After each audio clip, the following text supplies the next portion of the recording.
ইব্রাহিম আলাইহিসসালামের ঘটনা অনেক প্রসিদ্ধ, কম বেশি আমরা সকলেই শুনেছি। ইব্রাহিম আলাইহিসসালামের আল্লাহ পাক রব্বুল আলামিন বৃদ্ধ বয়সে এক সন্তান দিয়ে বললেন, এই ছোট্ট দুধের শিশু আর তোমার কলিজার টুকরা স্ত্রী, একে নিয়ে দূর সেই ফিলিস্তিন থেকে বনবাসে দিয়ে আসো মক্কা নগরীতে, যেখানে কোনো মানুষের যাতায়াত নাই, যেখানে কোনো মানুষের বসবাস নেই। ওই দূরে তো আসো, ওই দুইজন ছাড়া আর কেউ থাকবে না ওইখানে।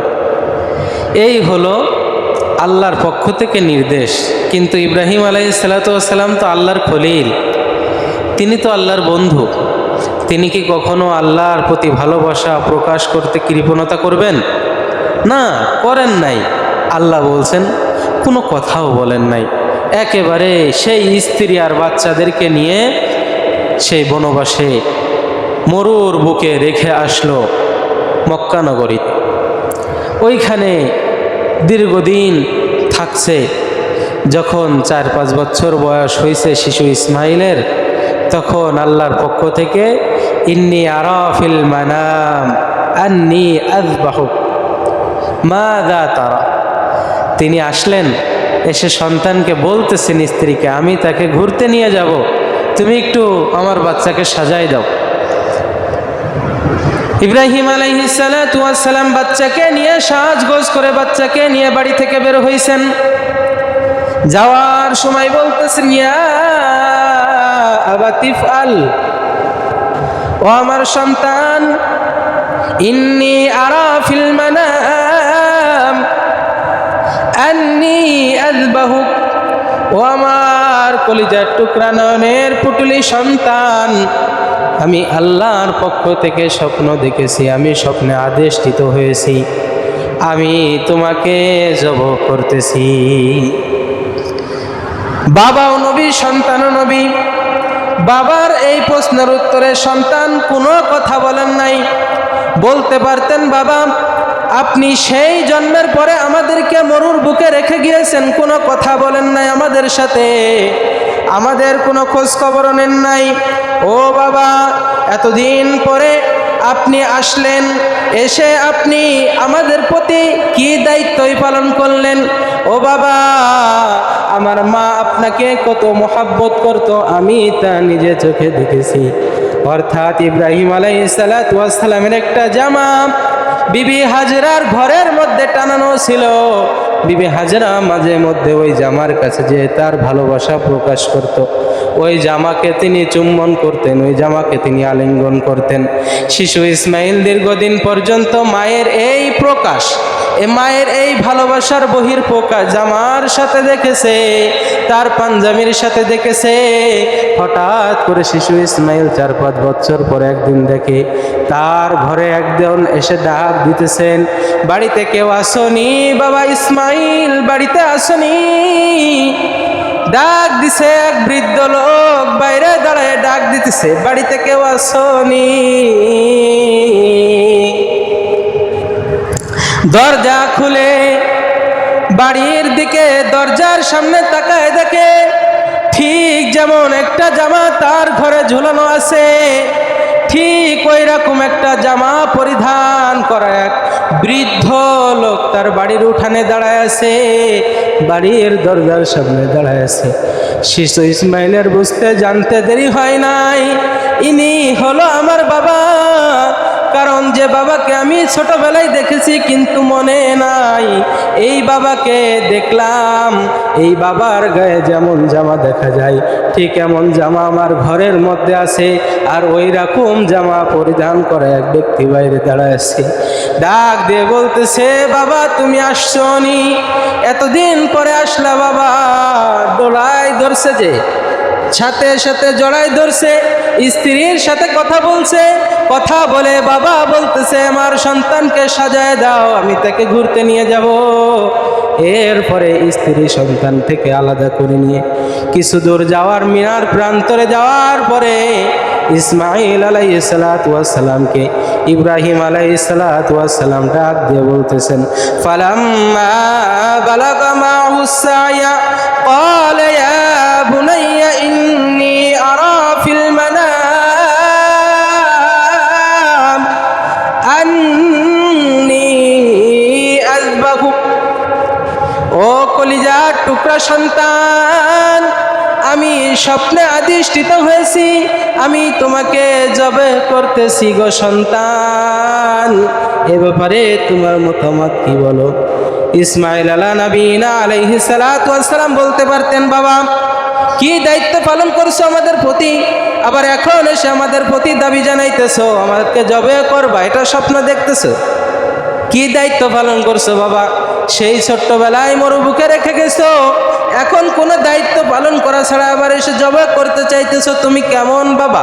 বলতে পারতেন কি পারতেন না? বলতে পারতেন কিনা?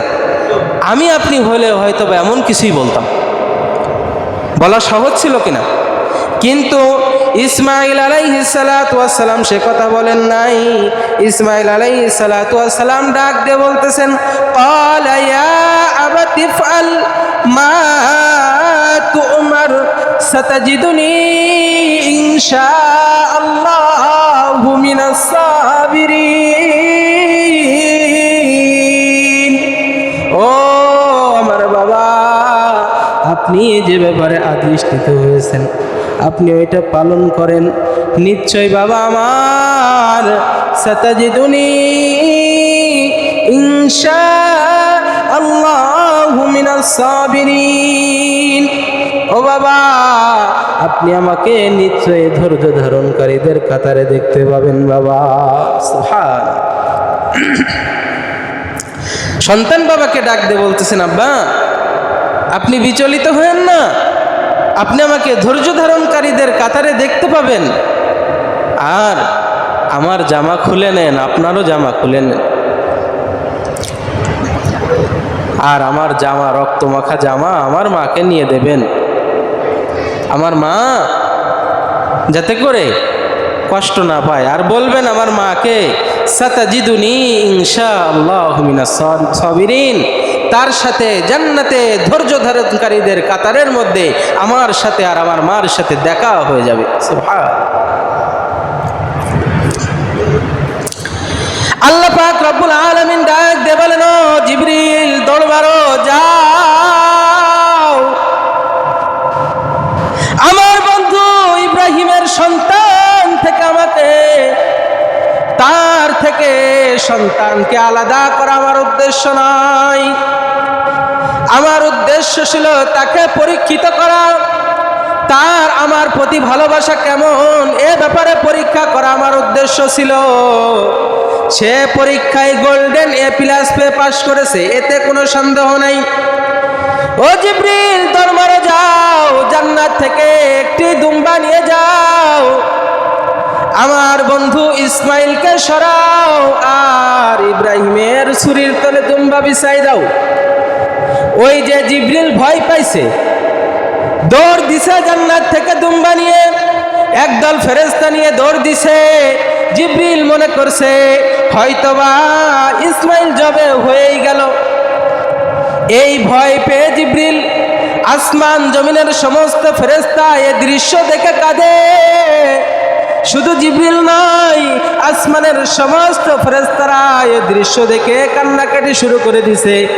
ফেরেশতাদের দল সহ যাতে করে জবে না হয় এজন্য জিবরিল আসমান থেকে তাকবীর দিছে, আল্লাহু আকবার, আল্লাহু আকবার। জিবরিল তাকবীর দিছে আসমান থেকে, আকাশ থেকে তাকবীরের ধ্বনি শুনে বাবা বাবা ইব্রাহিম খলিল আকাশের দিকে তাকাইছে। এখন ছুরির নিচে এসে দেখে দুম্বা জবে হইছে, ইসমাইল জবে হই নাই। শুকরিয়াতান ইব্রাহিম আলাইহিসসালাম বলছেন, আল্লাহু আকবার, লা ইলাহা ইল্লাল্লাহ। আর ইসমাইল আলাইহিসসালাম যখন তিনি দেখছেন আমি জবে হই নাই, জবে হইছে পাশে দুম্বা, তিনি উঠে আবার বলছেন আল্লাহু আকবার, আল্লাহু আকবার ওয়ালিল্লাহিল হামদ। এই তিন মহা পুরুষ, দুইজন মহান নবী এবং একজন ফেরেশতাদের সরদারের সমন্বয়ে এই তাকবীর সংগঠিত হয়েছে।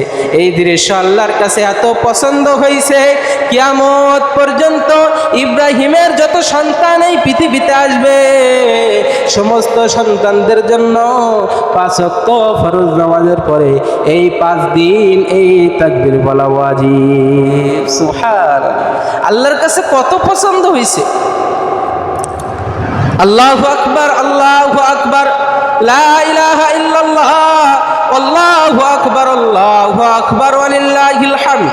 এজন্য এই রবিবার ফজর থেকে শুরু করে নিয়ে পরের বৃহস্পতিবার আসর পর্যন্ত, রবিবার ফজর থেকে শুরু করে নিয়ে পরের বৃহস্পতিবার আসর পর্যন্ত প্রত্যেক বালেগ বালেগা মুসলমান নারী পুরুষের উপরে যত ওয়াক্ত ফরজ নামাজ উনি পড়বেন, প্রত্যেক ফরজ নামাজের পরে পুরুষদের উপরে জোরে এই তাকবীর একবার বলা ওয়াজিব, নারীদের উপরে আস্তে এই তাকবীর একবার বলা ওয়াজিব। এমনকি যদি কাহারো নামাজ কাজা হয়ে যায় আর ওই কাজা নামাজ যদি ওই 5 দিনের মধ্যে ও লোক আদায় করে, তাহলে ওই কাজা নামাজের শেষে ওই তাকবীর বলা লাগবে। যদি নামাজ কাজাও হয়ে যায় আর কাজা নামাজ যদি ওই 5 দিনের মধ্যে আদায় করে, তাহলে ওই 5 দিনের মধ্যে আদায় করলে এই কাজা নামাজের শেষেও এই তাকবীর একবার বলা ওয়াজিব। এই জন্য যদি কখনো ইমাম সাহেবদের ছুটেও যাও, তাকবীর ইমাম সাহেবের ছুটে গেছে, মনে নেই, ভুলে গেছে, তাহলে পিছন থেকে মুসল্লিদের জন্য তাকবীর জোরে জোরে বলে উঠবেন, যাতে ইমাম সাহেবের স্মরণ হয়, পিছন মুসল্লিদের বলে ওঠা। প্রিয় ভাইরাম, যে কথা আমি বুঝাচ্ছিলাম, টোটাল এই মূল কাহিনী হলো ভালোবাসা প্রকাশ। কি প্রকাশ? ভালোবাসা প্রকাশ। যার ভালোবাসা যত, তার ভালোবাসার পরীক্ষা তেমন। ইব্রাহিম আলাইহিস সালাতু ওয়াস সালাম ছিলেন আল্লাহর খলিল, আল্লাহর বন্ধু। তিনি যেমন ছিলেন, তার ভালোবাসার প্রকাশও তিনি তেমন